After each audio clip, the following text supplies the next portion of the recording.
ನಮಸ್ಕಾರ ಎಲ್ರಿಗೂ. ಹೊಸಬರು ನನ್ನ ಚಾನಲ್ ನೋಡ್ತಿದ್ರೆ ಸಬ್ಸ್ಕ್ರೈಬ್ ಮಾಡ್ಕೊಂಡು ವಿಡಿಯೋ ನೋಡಿ, ಹಾಗೆ ಒಂದು ಲೈಕ್ ಕೊಡಿ.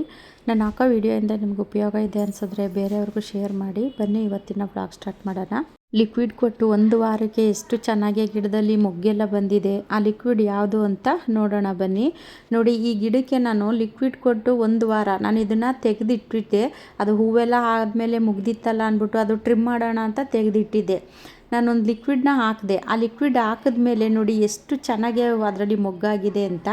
ಅದು ಮತ್ತೆ ಟ್ರಿಮ್ ಮಾಡೋಕ್ಕೆ ಮನಸ್ಸು ಬರಲಿಲ್ಲ. ಹೂವೆಲ್ಲ ಮುಗಿಲಿ ಆಮೇಲೆ ಟ್ರಿಮ್ ಮಾಡೋಣ ಅಂದ್ಬಿಟ್ಟು ಹಾಗೆ ಬಿಟ್ಟಿದ್ದೀನಿ. ನೋಡಿ, ಈ ಲಿಕ್ವಿಡಲ್ಲಿ ಇಷ್ಟೆಲ್ಲ ಮ್ಯಾಜಿಕ್ ಇದೆಯಾ ಅಂತ ನನಗೇನೆ ಆಶ್ಚರ್ಯ ಆಗುತ್ತೆ. ಆ ಲಿಕ್ವಿಡ್ ಯಾವುದು ಅಂತ ಅಂದ್ಕೊಂಡ್ರಾ, ನಾವು ವೇಸ್ಟು ಅಂತ ಬಿಸಾಕ್ತೀವಿ ನೋಡಿ, ಅದನ್ನು ಬಳಸಿನೇ ನಾನು ಲಿಕ್ವಿಡ್ನ ಮಾಡಿರೋದು. ನೋಡಿ, ನಾನು ಇದರಲ್ಲಿ ಒಂದು ಅರ್ಧ ಬಕೆಟಷ್ಟು ನೀರನ್ನ ತೊಗೊಂಡಿದ್ದೀನಿ. ಒಂದು 2 ಸ್ಪೂನಷ್ಟು ನಾನು ಅಕ್ಕಿ ಹಿಟ್ಟನ್ನ ತೊಗೊಂಡಿದ್ದೀನಿ. ಅದರಲ್ಲಿ 2 ಸ್ಪೂನ್ ಇದೆ. ಅಂದರೆ ಹೆಚ್ಚು ಕಮ್ಮಿ ಆದ್ರೂ ಏನು ಪರವಾಗಿಲ್ಲ. 2 ಸ್ಪೂನ್ ತೊಗೋಬೇಕಾ ಅನ್ನೋ ಥರ ಏನೂ ಇಲ್ಲ. ಒಂದು ಅರ್ಧ ಸ್ಪೂನ್ ಹೆಚ್ಚು ಕಮ್ಮಿ ಆದ್ರೂ ಪರವಾಗಿಲ್ಲ, ಏನೂ ಸಮಸ್ಯೆ ಆಗೋದಿಲ್ಲ.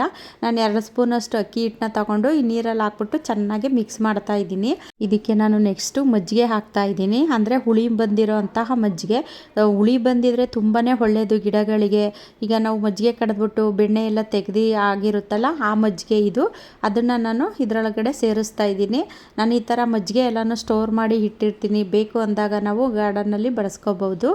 ನೋಡಿ, ಅದನ್ನು ಅಷ್ಟೇ ಚೆನ್ನಾಗಿ ಮಿಕ್ಸ್ ಮಾಡಾದಮೇಲೆ ಇನ್ನು ನಾನು ಹಣ್ಣಿನ ಸಿಪ್ಪೆಗಳೆಲ್ಲ ಸ್ಟೋರ್ ಮಾಡಿ ಇಟ್ಟಿದ್ದೆ. ಬಾಳೆಹಣ್ಣಿನ ಸಿಪ್ಪೆ, ಕಿತ್ತಳೆ ಹಣ್ಣಿನ ಸಿಪ್ಪೆ, ನೋಡಿ ತರಕಾರಿ ಸಿಪ್ಪೆ, ಈ ಬೀಟ್ರೋಟು ಎಲ್ಲ ನಾವು ತರಕಾರಿ ಎಲ್ಲ ಹೆಚ್ಚಿರ್ತೀವಲ್ಲ ಅದು, ನೋಡಿ ಮಾವಿನ ಹಣ್ಣಿನ ಸಿಪ್ಪೆ, ಇದೆಲ್ಲ ನಾನು ಸ್ಟೋರ್ ಮಾಡಿ ಇಟ್ಟಿದ್ದೆ. ಮತ್ತು ಇದರಲ್ಲಿ ಆಲೂಗೆಡ್ಡೆ ಸಿಪ್ಪೆನೂ ಇದೆ. ಈಗ ನಾವು ಅಡುಗೆಗೆ ಅಂತ ಬಳಸಿದ ಮೇಲೆ ಆಲೂಗೆಡ್ಡೆ ಎಲ್ಲ ಬಿಡಿಸಿರ್ತೀವಲ್ಲ, ಅದ್ರ ಸಿಪ್ಪೆ ಎಲ್ಲ ಇದೆ. ನಾನು ಅದನ್ನು ಸ್ಟೋರ್ ಮಾಡಿ ಇಟ್ಟಿದ್ದೆ. ಅದರಲ್ಲೇ ಎಲ್ಲ ಚೆನ್ನಾಗಿ ಕಳ್ತಂಗೆ ಆಗಿಬಿಟ್ಟಿದೆ. ಇನ್ನು ಇದು ಒಂದು 2 ದಿನ ಇಟ್ಟರೂ ಸಾಕು, ಚೆನ್ನಾಗಿ ಅದು ಲಿಕ್ವಿಡ್ ರೆಡಿ ಆಗುತ್ತೆ.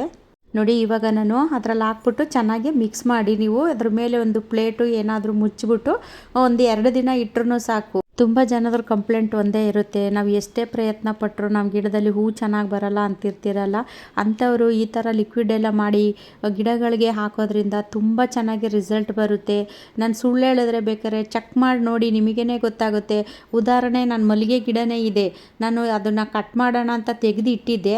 ಅದು ನಾನು ಈ ಲಿಕ್ವಿಡ್ ಕೊಟ್ಟ ಮೇಲೆ ಅದು ಎಷ್ಟು ಚೆನ್ನಾಗಿ ಮಲ್ಲಿಗೆ ಗಿಡ ಬಿಟ್ಟಿದೆ ಅಂದರೆ, ಅದನ್ನು ಇವಾಗ ನೋಡಿದ್ರೆ ನನಗೇ ಖುಷಿಯಾಗುತ್ತೆ. ನೋಡಿ, ಅದು ಚೆನ್ನಾಗಿ ತಿರ್ಸ್ಬಿಟ್ಟು ನಾನು ಮುಚ್ಚಿಟ್ಟಿದ್ದೀನಿ. 2 ದಿನ ಇಟ್ಟಿದ್ದೀನಿ. ನೋಡಿ, ಇದು 2 ದಿನ ಆದಮೇಲೆ ತೋರಿಸ್ತಾ ಇದ್ದೀನಿ. ನೋಡಿ, ಅದರಲ್ಲಿ ಇರೋವಂತಹ ಸತ್ವ ಎಲ್ಲ ಚೆನ್ನಾಗಿ ನೆಂದು ಬಿಟ್ಕೊಂಡಿದೆ. ಇದನ್ನು ಒಂದು ಕೋಲಿಂದ ತಗೊಂಡು ಈ ಥರ ಚೆನ್ನಾಗಿ ತಿರುಗಿಸಿ, ಅದೆಲ್ಲ ಚೆನ್ನಾಗಿ ನೆಂದು ಎಲ್ಲ ಮೆತ್ತಗಾಗಿರುತ್ತೆ. ನೀವು ಇಲ್ಲಾಂದರೆ ಇದನ್ನು ಜರಡಿ ಬೇಕಾದ್ರೂ ಮಾಡ್ಕೋಬೋದು, ಸೋಸ್ಕೋಬೋದು. ನಾನು ಅದರಲ್ಲಿ ಹಂಗೇನೆ ಕೈನಲ್ಲಿ ಕಿವುಚ್ತೀನಿ. ಯಾಕೆಂದರೆ ಅದೆಲ್ಲ ಚೆನ್ನಾಗಿ ಕಳ್ತಿದೆ. ಚೆನ್ನಾಗಿ ಹಣ್ಣಿನ ಸಿಪ್ಪೆಗಳೆಲ್ಲ ಚೆನ್ನಾಗಿ ಕಳ್ತು ನೆಂದಿದೆ. ಹಾಗಾಗಿ ಕೈನಲ್ಲಿ ಹಿಂಗೆ ಇಚ್ಕಿದ್ರೂ ಸಾಕು, ಎಲ್ಲ ಒಂಥರ ಸಾಫ್ಟ್ ಆಗುತ್ತೆ.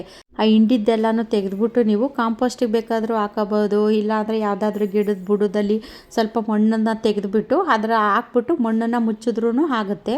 ಗಿಡಗಳಿಗೆ ಈ ಥರ ಲಿಕ್ವಿಡ್ ಎಲ್ಲ ಒಂದು ರೀತಿ ಟಾನಿಕ್ ಥರ ಇರುತ್ತೆ. ಅದಕ್ಕೆ 3/4 ಬಕೆಟಷ್ಟು ನಾನು ನೀರನ್ನ ತಗೊಂಡಿದ್ದೀನಿ. ಆ ನೀರಿಗೆ ನಾನು ಇದರಲ್ಲಿ 2 ಜಗ್ಗನ್ನ ಹಾಕಿ ಮಿಕ್ಸ್ ಮಾಡ್ಕೊತೀನಿ.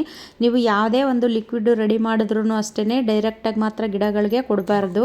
ಈ ಥರ ನೀರಿಗೆ ಮಿಕ್ಸ್ ಮಾಡಿನೇ ಗಿಡಗಳಿಗೆ ಕೊಡಬೇಕು. ನೋಡಿ, ನಾನು 2 ಜಗ್ಗನ್ನ ಹಾಕ್ಕೊತಾ ಇದ್ದೀನಿ. ಇದು ಏನು ಹೆಚ್ಚು ಕಮ್ಮಿ ಆದ್ರೂ ಏನು ಸಮಸ್ಯೆ ಆಗೋದಿಲ್ಲ. ಯಾಕೆಂದರೆ ಇದು ಆರ್ಗ್ಯಾನಿಕ್ ಆಗಿರೋದ್ರಿಂದ ಸ್ವಲ್ಪ ಹೆಚ್ಚು ಕಮ್ಮಿ ಆದ್ರೂ ಏನೂ ತೊಂದರೆ ಇಲ್ಲ. ಈ ಥರ ಪ್ಲೈನ್ ನೀರಲ್ಲಿ ಹಾಕ್ಬಿಟ್ಟು ಚೆನ್ನಾಗಿ ಹಿಂಗೆ ಮಿಕ್ಸ್ ಮಾಡಿಕೊಂಡು ಎಲ್ಲ ಗಿಡಗಳಿಗೂ ಕೊಡ್ಬೋದು ನೀವು. ಇದು ಒಂದೇ ಗಿಡಕ್ಕೆ ಅಂತ ಇಲ್ಲ, ಹಣ್ಣಿನ ಗಿಡ, ಹೂವಿನ ಗಿಡ, ತರಕಾರಿ ಗಿಡ, ಪ್ರತಿಯೊಂದು ಗಿಡಕ್ಕೂ ಸಹ ಕೊಡ್ಬೋದು. ನನ್ನ ಗಾರ್ಡನ್ನಲ್ಲಿ ಸೇವಂತಿಗೆ ಹೂವೆಲ್ಲ ಸ್ಟಾರ್ಟ್ ಆಗಿದೆ. ನೋಡಿ, ಕೆಲವೊಂದು ಗಿಡದಲ್ಲಿ ಮೊಗ್ಗುಗಳಿದೆ, ಕೆಲವೊಂದು ಗಿಡದಲ್ಲಿ ಹೂಗಳೆಲ್ಲ ಸ್ಟಾರ್ಟ್ ಆಗಿದೆ. ಅದರಲ್ಲೂ ಸೇವಂತಿಗೆ ಗಿಡಗಳಿಗೆ ಈ ಥರ ಲಿಕ್ವಿಡ್ ಕೊಡೋದ್ರಿಂದ ಒಂದು ರೀತಿ ಮ್ಯಾಜಿಕ್ ರೀತಿ ಕೆಲಸ ಮಾಡುತ್ತೆ. ತುಂಬ ಚೆನ್ನಾಗಿ ರಿಸಲ್ಟು ಬರುತ್ತೆ, ಹೆಚ್ಚು ಹೂವನ್ನು ಸಹ ಬಿಡುತ್ತೆ. ಮಾವಿನ ಹಣ್ಣಿನ ಸಿಪ್ಪೆ ಎಲ್ಲ ಹಾಕಿದ್ದೀವಲ್ಲ, ಇರುವೆ ಬರುತ್ತೆ ಅನ್ನೋದು ಏನಾದರೂ ನಿಮಗೆ ಭಯ ಇತ್ತು ಅಂದರೆ ನೀವು ಇದ್ರ ಜೊತೆಗೆ ಸ್ವಲ್ಪ ಅರಿಶಿನ ಪೌಡ್ರನ್ನ ಮಿಕ್ಸ್ ಮಾಡಿನೂ ಸಹ ನೀವು ಗಿಡಗಳಿಗೆ ಕೊಡ್ಬೋದು. ಇಲ್ಲಾಂದರೆ ಕಾಫಿ ಪುಡಿನೂ ಸಹ ಮಿಕ್ಸ್ ಮಾಡಿಬಿಟ್ಟು ನೀವು ಕೊಡ್ಬೋದು. ಅಂದರೆ ನನ್ನ ಗಾರ್ಡನ್ನಲ್ಲಿ ಯಾವುದೇ ರೀತಿ ಇರುವೆ ಆ ಥರದ್ದೇನು ಸಮಸ್ಯೆ ಇಲ್ಲ, ಬರೋದಿಲ್ಲ. ನಿಮಗೇನಾದರೂ ಭಯ ಇತ್ತು ಅಂದರೆ ನೀವು ಸ್ವಲ್ಪ ಅರಿಶಿನ ಪೌಡ್ರನ್ನ ಮಿಕ್ಸ್ ಮಾಡಿಬಿಟ್ಟು ನೀವು ಕೊಡ್ಬೋದು. ಈ ಲಿಕ್ವಿಡ್ನ ನಾನು ಎಲ್ಲ ಗಿಡಗಳಿಗೂ ಸಹ ಕೊಡ್ತಾ ಇದ್ದೀನಿ. ಗುಲಾಬಿ, ದಾಸವಾಳ, ಮತ್ತು ಇನ್ನು ಸೇವಂತಿಗೆ, ಹಣ್ಣಿನ ಗಿಡಗಳು, ಈ ಗಿಡಗಳಿಗೆಲ್ಲವಕ್ಕೂ ಸಹ ಕೊಡ್ಬೋದು. ವೇಸ್ಟು ಅಂತ ಬಿಸಾಕೋ ಬದಲು ಈ ರೀತಿ ಗಿಡಗಳಿಗೆ ಉಪಯೋಗಿಸೋದ್ರಿಂದ ಗಿಡಗಳು ಹೆಲ್ದಿಯಾಗಿರುತ್ತೆ, ಅದರಿಂದ ಹೆಚ್ಚು ನಮಗೆ ರಿಸಲ್ಟೂ ಸಹ ಸಿಗುತ್ತೆ. ಈಗ ನಾವು ತರಕಾರಿ ಸಿಪ್ಪೆ ಮತ್ತು ಹಣ್ಣಿನ ಸಿಪ್ಪೆಗಳೆಲ್ಲ ವೇಸ್ಟು ಅಂತ ಬಿಸಾಕೋ ಬದಲು ಈ ಥರ ಲಿಕ್ವಿಡ್ ಮುಖಾಂತರ ಗಿಡಗಳಿಗೆ ಕೊಡೋದ್ರಿಂದ ಅದರಿಂದ ನಮಗೆ ಹೆಚ್ಚಾಗಿ ಹೂವು, ಹಣ್ಣು, ತರಕಾರಿ ಇದೆಲ್ಲನೂ ಸಹ ಸಿಗುತ್ತೆ. ನೋಡಿ, ನಾನು ಇದು ಚೆಂಡು ಹೂವಿನ ಗಿಡ ಪ್ರತಿಯೊಂದು ಗಿಡಕ್ಕೂ ಸಹ ಕೊಡ್ತಿದ್ದೀನಿ. ಅಂದರೆ ನನ್ನ ಗಾರ್ಡನ್ನಲ್ಲಿ ಯಾವ್ಯಾವ ಗಿಡ ಇದೆ ಆ ಎಲ್ಲ ಗಿಡಗಳಿಗೂ ಕೊಡ್ತಿದ್ದೀನಿ. ಗಿಡಗಳಿಗೆ ಬರೀ ನೀರು ಹಾಕೋ ಬದಲು ಈ ಥರ ಒಂದು ಲಿಕ್ವಿಡ್ ಮಾಡಿ ಕೊಡೋದ್ರಿಂದ ಹೆಚ್ಚು ಇಳುವರಿನೂ ಸಹ ಸಿಗುತ್ತೆ. ಇದಕ್ಕೆ ಖರ್ಚು ಅಂತ ಏನಿಲ್ಲ. ಈಗ ನೀವು ದುಡ್ಡು ಕೊಟ್ಟು ಇದನ್ನೆಲ್ಲ ತಂದು ಹಾಕಬೇಕು ಅಂತ ಏನೂ ಇಲ್ಲ. ಮನೆಗೆ ಹೆಂಗೂ ಹಣ್ಣು ತರ್ತೀವಿ, ತರಕಾರಿ ಎಲ್ಲ ಇದ್ದೇ ಇರುತ್ತೆ. ಇನ್ನು ಅಕ್ಕಿ ಹಿಟ್ಟಂತೂ ಮನೇಲಿ ಇದ್ದೇ ಇರುತ್ತೆ. ಇನ್ನು ಕೆಲವರು ಲಿಕ್ವಿಡ್ಗೆ ಅಂತಲೇ ಸಪ್ರೇಟಾಗಿ ದುಡ್ಡೆಲ್ಲ ಕೊಟ್ಟು ತಗೊಬಂದು ಲಿಕ್ವಿಡ್ನ ಹಾಕೋದನ್ನು ಸಹ ನಾನು ನೋಡಿದ್ದೀನಿ, ಕೇಳಿದ್ದೀನಿ. ನೀವು ಅದಕ್ಕೆಲ್ಲ ದುಡ್ಡು ಖರ್ಚು ಮಾಡೋ ಬದಲು ಈ ಥರ ಮನೇಲಿರೋ ಅಂಥ ವಸ್ತುಗಳನ್ನೇ ಬಳಸ್ಕೊಂಡು ನೀವು ಲಿಕ್ವಿಡನ್ನು ರೆಡಿ ಮಾಡಿ ಗಿಡಗಳಿಗೂ ಸಹ ಕೊಡ್ಬೋದು. ದುಡ್ಡು ಸೇವ್ ಆಗುತ್ತೆ, ಗಿಡಗಳು ಹೆಲ್ದಿಯಾಗಿ ಬರುತ್ತೆ. ಅದರಲ್ಲೂ ಸೇವಂತಿಗೆ ಗಿಡಗಳಿಗಂತೂ ಈ ಥರ ಲಿಕ್ವಿಡ್ ಎಲ್ಲ ಕೊಟ್ಟರೆ ತುಂಬ ಚೆನ್ನಾಗೇ ಕೆಲಸ ಮಾಡುತ್ತೆ. ಈ ಲಿಕ್ವಿಡ್ನ ಕೊಟ್ಟಮೇಲೆ ನನಗೆ ಮಲ್ಲಿಗೆ ಗಿಡ ನೋಡಿನೇ ಆಶ್ಚರ್ಯ, ಇಷ್ಟು ಚೆನ್ನಾಗಿ ರಿಸಲ್ಟ್ ಬರುತ್ತಾ ಅಂತ ನನಗೆ ಆಶ್ಚರ್ಯ ಆಗುತ್ತೆ. ಇನ್ನು ಈ ಕಾಕಡ ಗಿಡದಲ್ಲೂ ಅಷ್ಟೇ ನೋಡಿ, ಎಷ್ಟು ಚೆನ್ನಾಗಿ ಚಿಗುರೆಲ್ಲ ಬಂದಿದೆ. ಪಿಂಕ್ ಇರುತ್ತೆ, ಹರಳದ ಮೇಲೆ ವೈಟ್ ಬರುತ್ತೆ ಅಂತ ಹೇಳಿದ್ನಲ್ಲ, ಆ ಕಾಕಡ ಗಿಡ ಅದು. ಈ ಲಿಕ್ವಿಡ್ಗೆ ನಾವು ಮಜ್ಜಿಗೆನ ಬಳಸಿರೋದ್ರಿಂದ ಮಜ್ಜಿಗೆ ತುಂಬ ಚೆನ್ನಾಗೇ ಕೆಲಸ ಮಾಡುತ್ತೆ. ಒಂದು ಗಾದೆನೇ ಇದೆ ನೋಡಿ, ಮಜ್ಜಿಗೆಗಿನ್ನ ಮದ್ದಿಲ್ಲ ಅಂತ. ಈ ಥರ ಲಿಕ್ವಿಡ್ನೆಲ್ಲ ಕೊಡಬೇಕಾದ್ರೆ ನೀವು ಸಂಜೆ ಟೈಮ್ ಕೊಟ್ರೇ ಒಳ್ಳೆಯದು. ಯಾಕೆ ಸಂಜೆ ಟೈಮೇ ಕೊಡಬೇಕು ಅಂತ ಅಂದರೆ, ಬೆಳಗ್ಗೆಯಿಂದ ಬಿಸಿಲಿರುತ್ತೆ, ಗಿಡಗಳು ಬಿಸಿಲಲ್ಲೆಲ್ಲ ಒಂಥರ ಶಾಖದಲ್ಲಿ ಇರ್ತವೆ. ಸಂಜೆ ಟೈಮು ನಾವು ಈ ಲಿಕ್ವಿಡ್ನ ಕೊಟ್ಟಾಗ ಅವಕ್ಕೆ ಒಂಥರ ತಂಪಂತ ಅನಿಸುತ್ತೆ. ಈಗ ನಾವು ಹೊರಗಡೆಯಿಂದ ಬಂದಾಗ ನಾವು ಯಾವ ರೀತಿ ಕೋಲ್ಡ್ ನೀರು ಕುಡಿದ್ರೆ ನಮಗೆ ಒಂಥರ ತಂಪಂತ ಅನಿಸುತ್ತೆ ನೋಡಿ, ಅದೇ ರೀತಿ ಗಿಡಗಳಿಗೂ ಅಷ್ಟೇ. ಈ ಥರ ಲಿಕ್ವಿಡ್ ಎಲ್ಲ ಕೊಡಬೇಕಾದ್ರೆ ನೀವು ಗಿಡದಿಂದ ಕೆಳಗಡೆ ಇಳಿಯೋ ರೀತಿ ಕೊಡಬಾರ್ದು.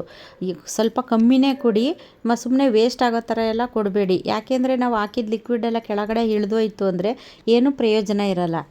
ಈ ಥರ ಲಿಕ್ವಿಡ್ ಎಲ್ಲ ಮಾಡಿ ಕೊಡೋದ್ರಿಂದ ಗಿಡಗಳಲ್ಲಿ ಹೊಸ ಚಿಗುರುಗಳು ಬರುತ್ತೆ. ಮತ್ತು ಇನ್ನು ಇದು ಹೂಗಳು ಮತ್ತು ಮೊಗ್ಗು ಇದೆಲ್ಲ ಹೆಚ್ಚು ತುಂಬ್ಕೊಂಡಿರುತ್ತೆ. ಅದರಲ್ಲೂ ಸೇವಂತಿಗೆ ಗಿಡಗಳಿಗೆ ನೀವು ಗಟ್ಟಿ ಗೊಬ್ಬರ ಕೊಡೋದಕ್ಕಿಂತ ಈ ಥರ ಲಿಕ್ವಿಡ್ ಮಾಡಿ ಕೊಡೋದ್ರಿಂದನೇ ತುಂಬಾ ಒಳ್ಳೆಯದು. ನೋಡಿ, ನನ್ನ ಗಾರ್ಡನಲ್ಲಿ ಎಷ್ಟು ಚೆನ್ನಾಗಿ ಸೇವಂತಿಗೆ ಹೂವೆಲ್ಲ ಬಂದಿದೆ. ಇನ್ನು ಹಣ್ಣಿನ ಗಿಡಗಳಲ್ಲೂ ಅಷ್ಟೇ ಹೊಸದಾಗಿ ಚಿಗುರೆಲ್ಲ ಬಂದು ಅದರಿಂದ ಮೊಗ್ಗು, ಕಾಯಿಗಳು ಇದೆಲ್ಲ ಶುರುವಾಗುತ್ತೆ. ಲಿಕ್ವಿಡ್ ಹಾಕೊಂಡು ಬರ್ತಿದ್ನ, ಇದು ಸ್ವಲ್ಪ ಅದು ಬೀಜ ರೆಡಿಯಾಗಿದೆ, ಹಾಗಾಗಿ ಅದನ್ನು ಸ್ವಲ್ಪ ತೆಗಿತಾ ಇದ್ದೀನಿ. ಇದು ಗೋರಿಕಾಯಿ ಬೀಜ. ಹಂಗಾಗಿ ನಾವು ಒಂದ್ಸತಿ ತರಕಾರಿನ ಹಾಕ್ಕೊಂಡ್ರೆ ನೋಡಿ, ಈ ಥರ ನಾವೇ ಸೀಡ್ಸ್ ಎಲ್ಲನೂ ಸಹ ರೆಡಿ ಮಾಡ್ಕೋಬೋದು. ಈ ವಿಡಿಯೋ ಇಷ್ಟ ಆದರೆ ಒಂದು ಲೈಕ್ ಮಾಡಿ. ಮುಂದಿನ ವಿಡಿಯೋದಲ್ಲಿ ಸಿಗ್ತೀನಿ. ಎಲ್ರಿಗೂ ಧನ್ಯವಾದಗಳು.